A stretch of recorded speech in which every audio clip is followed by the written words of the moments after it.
Baik, saya Lita Sutri Dewi, jurusan Ilmu Perpustakaan dari kelas 4 IPC. Di sini saya akan menjelaskan sekilas tentang sarana bibliografi. Layanan rujukan dan bibliografi mencakup tugas-tugas dalam memberi bantuan supaya sumber-sumber yang terdapat di perpustakaan atau unit informasi dapat dimanfaatkan sebaik-baiknya oleh pemustaka.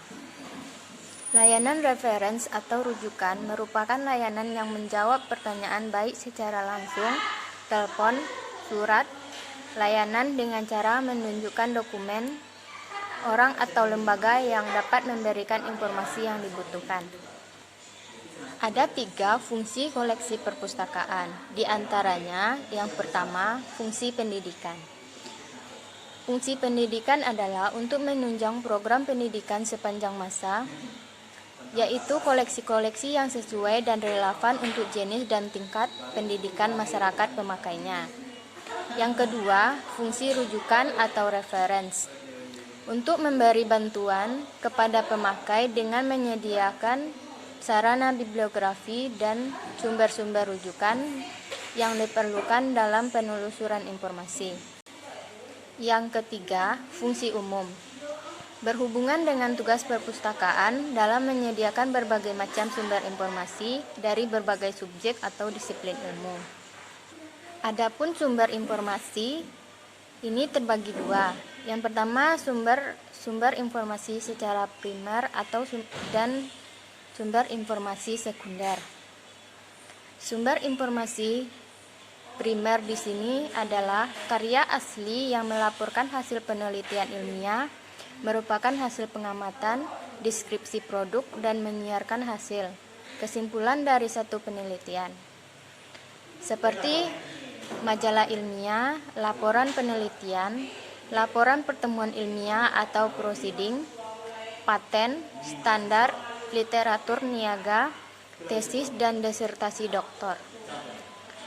Yang kedua, sumber sekunder. Yang dimaksud dengan sumber sekunder di sini disusun berdasarkan sumber-sumber primer, membantu mempermudah penelusuran sumber-sumber primer, disusun menurut pola tertentu agar sumber yang digunakan.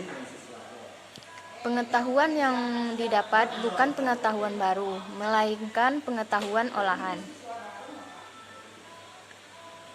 Di antaranya adalah indeks dan abstrak, tinjauan perkembangan, survei literatur atau bibliografi subjek, buku-buku rujukan seperti ensiklopedi, kamus, buku pedoman, tabel atau tabek. Seterusnya, buku-buku ilmiah. Buku-buku ilmiah seperti monograf atau buku teks. Faktor kesuksesan layanan reference. Kelengkapan koleksi reference yang layaknya dimiliki perpustakaan adalah sebagai berikut. Yang pertama, kamus. Yang kedua, ensiklopedi. Yang ketiga, buku pegangan. Yang keempat, almanak. Yang kelima, laporan penelitian ilmiah. Yang keenam, direktori. Yang ketujuh, sumber biografi. Yang kedelapan, sumber geografi. Yang kesembilan, indeks dan abstrak. Yang kesembilan, buku tahunan. Yang ke-10, clipping artikel, dan lain-lain. Macam-macam bibliografi.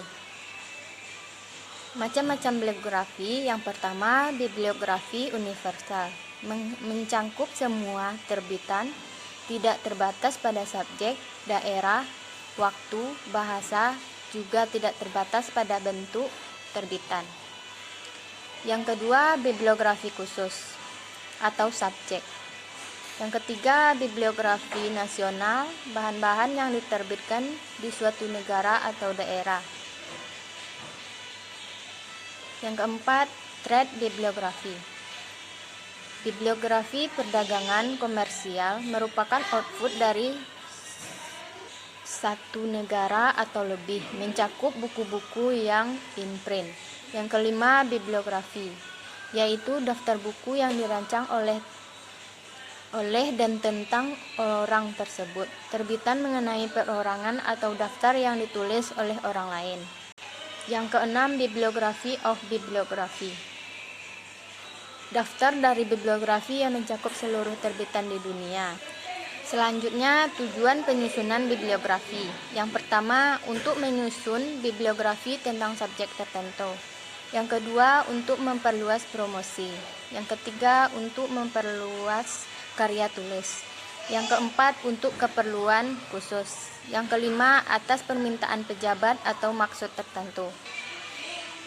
Selanjutnya, sumber bibliografi. Buku yang berisi riwayat hidup orang, atau bisa disebut biasanya tokoh-tokoh penting. Contohnya apa dan siapa di Indonesia.